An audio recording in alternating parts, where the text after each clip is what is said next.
Merhaba arkadaşlar, kanalıma yeniden hoş geldiniz. Şimdi yine yetişkinler için örüyoruz. Yelek diyebiliriz, hırka diyebiliriz. Bol bir şey öreceğiz, çok güzel olacak. Şimdi ipi anlatayım önce. İpi Instagram'da Tansel Yün Evi'nden aldım. Oradan temin edebilirsiniz. Bunlar bambu ip diye geçiyor. Ee, Orada kendisinden isterseniz ben kilo işi aldım. Kilo işi ipler daha uygun oluyor. Tansel Yün Evi'nde çeşit çeşit yünler var arkadaşlar. Oradan temin edebilirsiniz. Şimdi ilmek atması uzun oluyor diye ilmek atışını göstermedim. Şişime 220 tane ilmek attım arkadaşlar ve şişim 4,5 numara. Şimdi ne yapıyoruz?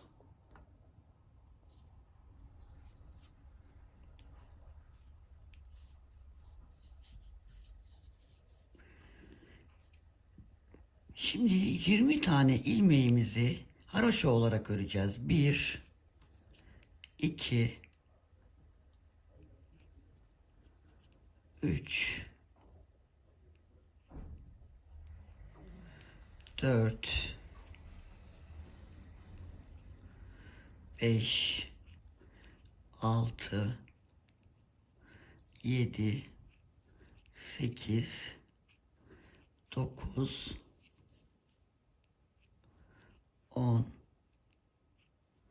11, 12, 13, 14,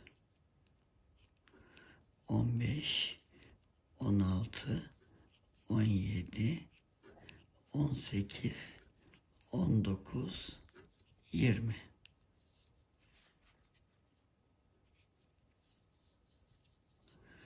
Yirmi tane ilmeği haraşo ördükten sonra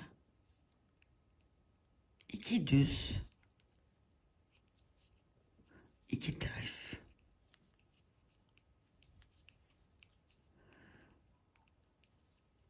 2 düz,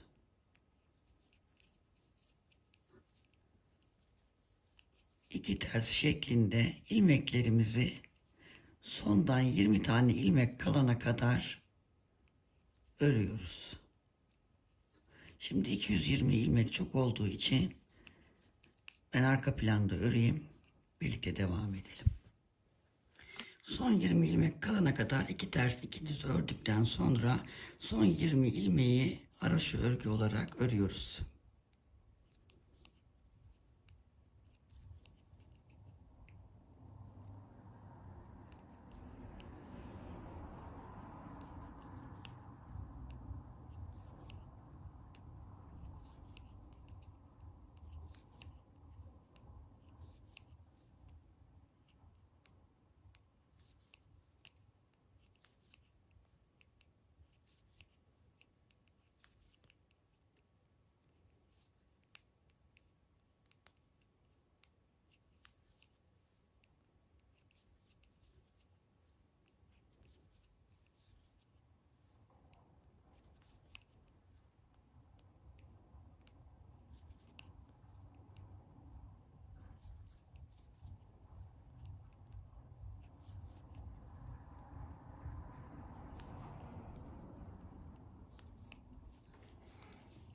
İlmeği haraşo ördükten sonra dönüyoruz ve yine kenardaki 20 tane ilmeğimizi haraşo olarak örelim. 1, 2, 3, 4, 5, 6, 7, 8, 9, 10, 11, 12, 13, 14,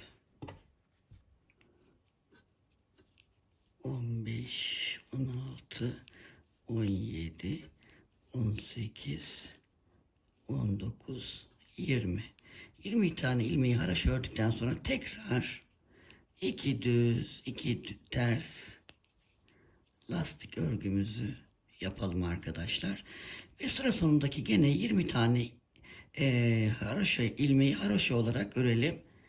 Bu şekilde kenarlarda 20'şer ilmek, haroşa ortadaki ilmekler 2 ters 2 düz lastik olacak şekilde örmeye devam edeceğiz. Ben size ne kadar öreceğinizi kendim bir öreyim. Arka planda. Siz de örün. Ama genelde şöyle baktığımda size hemen 1 santim vereceğim.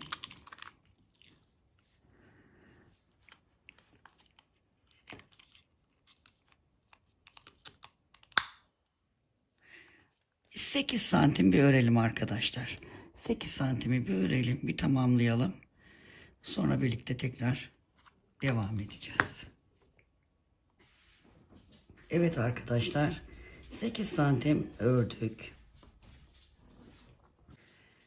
Evet arkadaşlar, 8 santim ördük. Şöyle her iki kenarı şöyle göstereyim.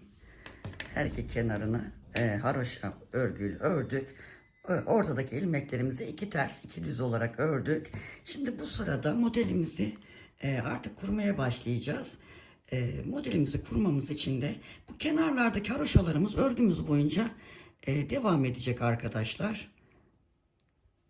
20 ilmek haroşamız.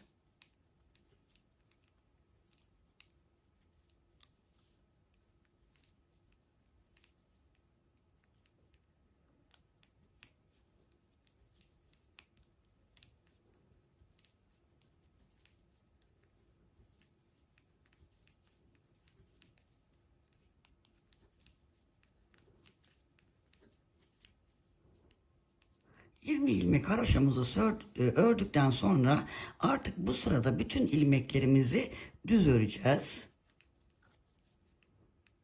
Kenardaki haroşaları söylemiyorum. Yani kafanız karışmasın, onlar da düz değil. Onlar haroşa olarak devam edecek. Ortadaki ilmeklerimiz önde düz örgü öreceğiz. Arkada ters örgü olarak öreceğiz.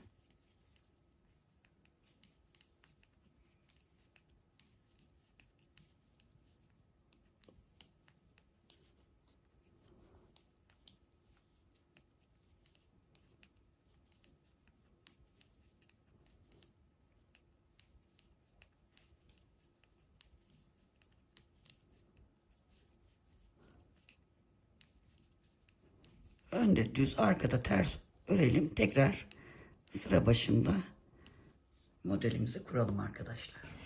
Evet, önde düz, arkada ters olarak ördük, geldik. 22 tane de haroşamı ördüm.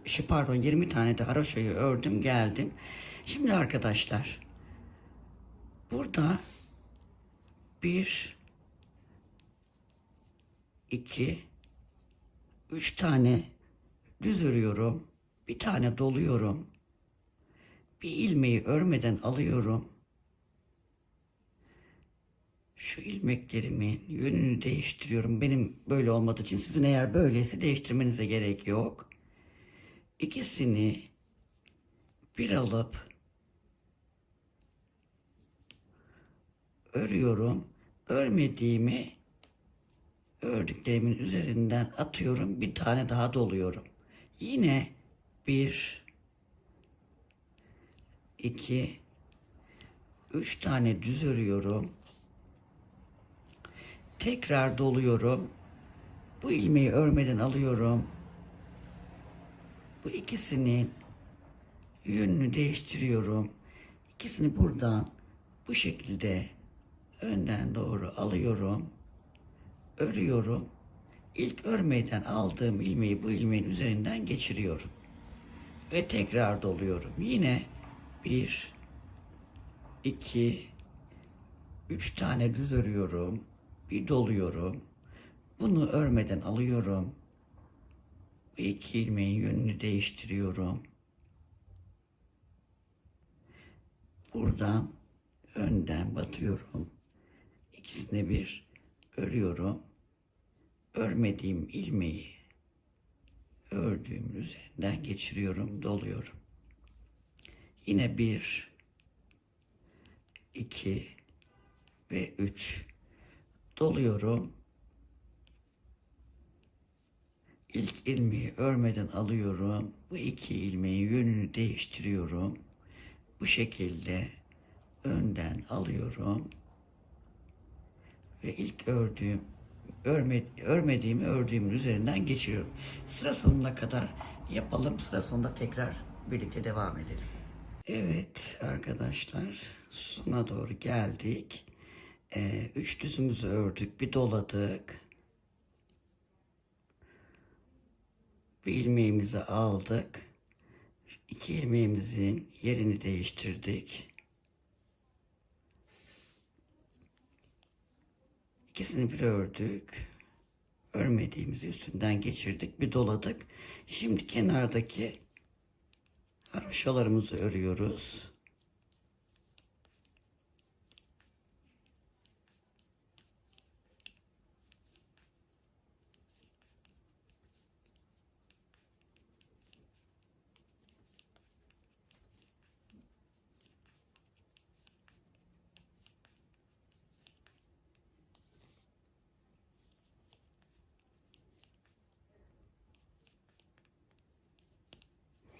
Dönüyoruz. Örgümüzün arka yüzündeyiz. 20 tane haroşamızı örelim. 3, 4, 5, 6, 7, 8, 9, 10, 11, 12, 13, 14, 15, 16, 17, 18, 19 ve 20. 20 tane haroşayı ördükten sonra örgümüzün şimdi arka yüzünde bu artırdığımız ilmekleri düz örgü olarak öreceğiz. Yanındaki kestiğimiz ilmek vardı. Ters öreceğiz. Artırdığımız ilmeği düz öreceğiz. Diğer ortada 3 ilmeğimiz var, ters. Daha doğrusu kafanız karışmaması için artırılan bütün ilmekler düz, diğer bütün ilmekler ters örgü olarak öreceğiz arkadaşlar. Sıra sonuna kadar aynı bu dediğim şekilde örelim. Ön yüzde geldiğimizde ön yüzde ilk sırada yaptığımız gibi bir düz gidelim. Hiçbir şey yapmadan kenardaki haroşaları örelim. Önde düz örelim. Arkada ters örelim.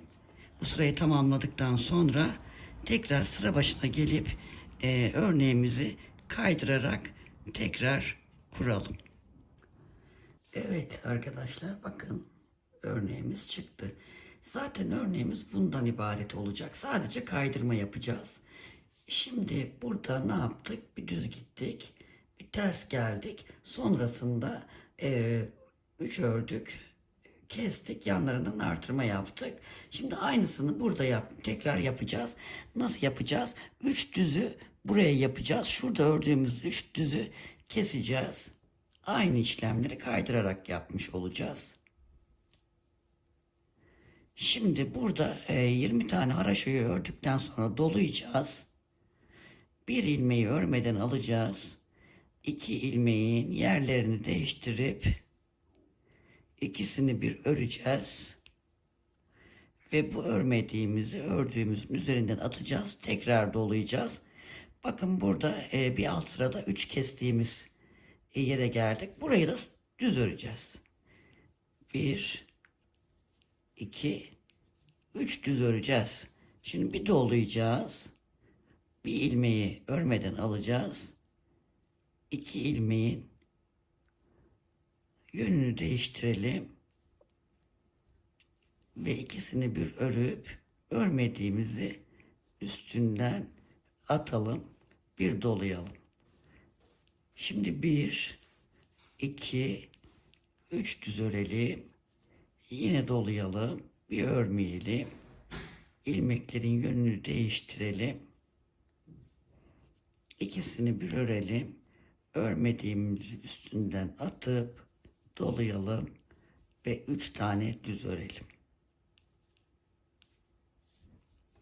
Kaydırmış olduk arkadaşlar. Gördüğünüz gibi. Arkada da artırdığımız ilmekleri düz öreceğiz. Diğer ilmekleri ters öreceğiz. Sonra bir sıra düz, bir sıra ters gidip tekrar modelimizi kuracağız. Yani örneğimiz kaydırmalı olarak bu iki modelden oluşacak arkadaşlar. Bu şekilde hiçbir şey yapmadan kenarlar haroşa bu modeli uygulayarak epeyce bir uzun örgü yapacağız. Ben öreyim. Ördükten sonra size ne kadar öreceğimi söyleyeyim. Hepimize kolay gelsin. Evet arkadaşlar, uzunca bir örgü yaptık. Şimdi kaç santim ördüğümü ben size söyleyeyim. Şöyle bir düzeltmem lazım.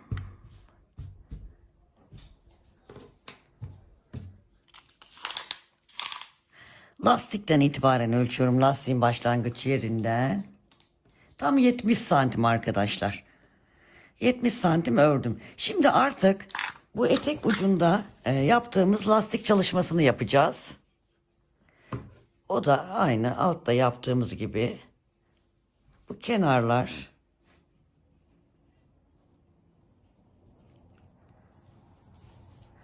şöyle biraz yaklaştıralım. Kenarda yine haroşa örgülerimiz var. Her iki kenarda.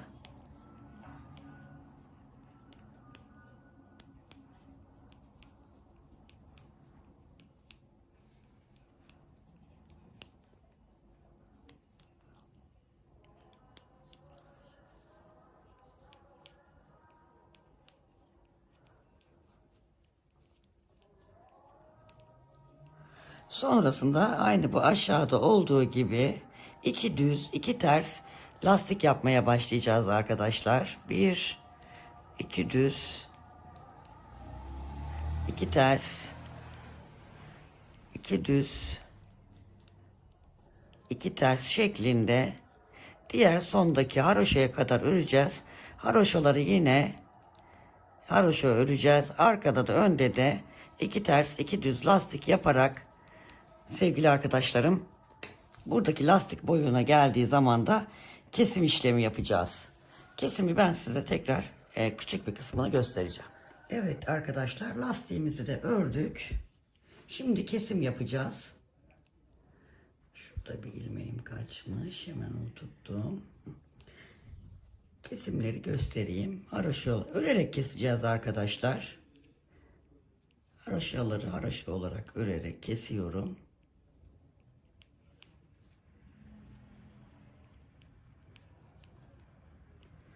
Böyle çok sıkı kesmeyeceğiz. Gerginlik yapmasın.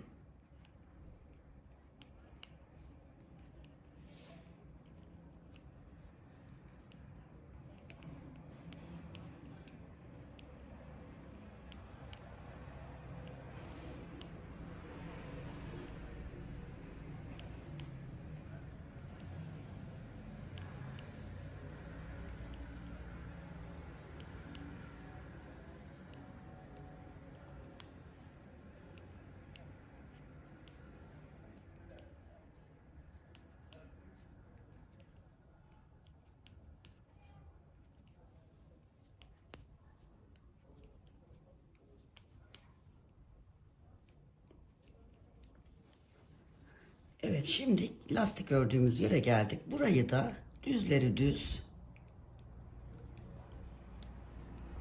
örerek kesiyoruz. Yine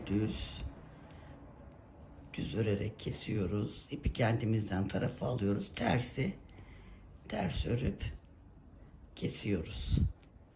Tersi ters örüp kesiyoruz. Bunu defalarca zaten örgülerimde gösteriyorum. Düzü düz örüp kesiyoruz. Tersi ters örüp kesiyoruz. Bir daha göstereyim. Düzü düz örüp kesiyoruz.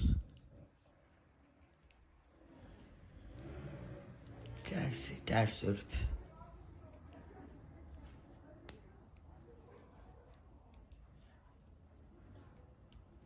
dediğim gibi fazla sıkı yapmayalım. Gerginlik yapmasın. Bakın şöyle oldukça gevşek. Aynı bu alttaki lastiğimiz gibi. Bunu da çok sıkı olmayan şekilde şu şekilde bakın aynı. Bu şekilde bütün ilmeklerimizi kesip bitirelim arkadaşlar. Evet arkadaşlar kestik. Gördüğünüz gibi. Şimdi burada kestikten sonra ben ipimi uzun bıraktım. Siz de öyle yapabilirsiniz. İpi bağlamadan birleştireceğiz diğer tarafa ama tabii ki yeniden iğne ip takıp yapacağız. Şimdi şöyle biraz küçülteyim görelim. Örgümüzü iç tarafa ters tarafı içe gelecek şekilde böyle ikiye katlıyoruz arkadaşlar. Her iki ucunu da aynı şekilde yapacağız. Ekran almadığı için şu anda oraya gösteremiyorum. Onu da şöyle yapabilirim. Şöyle göstermek için. Şöyle. Şimdi şurayı bir ölçelim. İkiye katladık arkadaşlar. İkiye katladıktan sonra bakalım. 34 santim. Şurada şu kısımda kolumuzun gireceği bir boşluk bırakacağız. Orası biraz bol olursa güzel olur. Şöyle baktığımızda 17 santim 18 santim bırakabiliriz. 18 santim bırakabiliriz. Geri kalan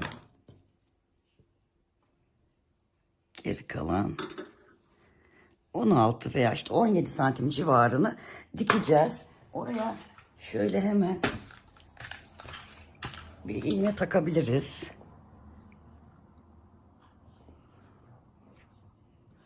En son şunu birleştiririz dikerken. Şimdi burada dikerek şu her iki parçayı dikerek birleştireceğiz. İpimiz bu tarafta. Hemen bu taraftan şuraya karşıya ipimizi geçirelim. İpim acaba iyi takamadım mı? Yok. Katıma ayrıldı gibi düşündüm. Şimdi bu şekilde burayı şöyle 2 defa bir daha bir aynı yerden geçelim. Sağlamlaştıralım arkadaşlar.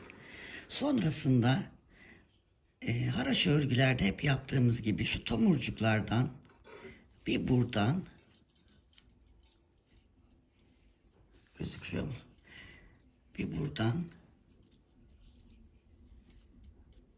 bir karşı taraftan yine bir buradan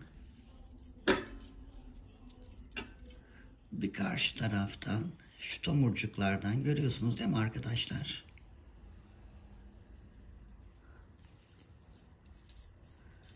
Karşılıklı haroşaları şu tomurcukları olan yerlerden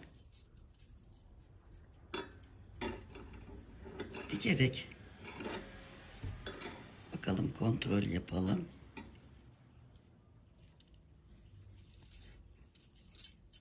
Birleştireceğiz.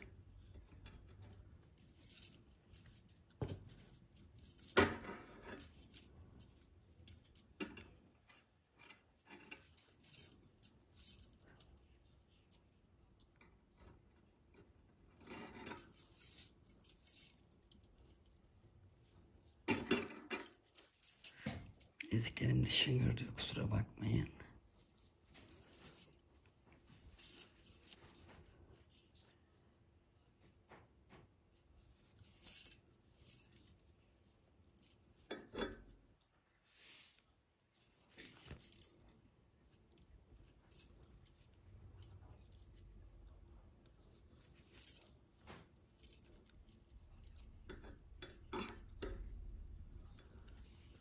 Hiç atlamadan bir oradan bir oradan bakın şu şekilde birleştiriyoruz.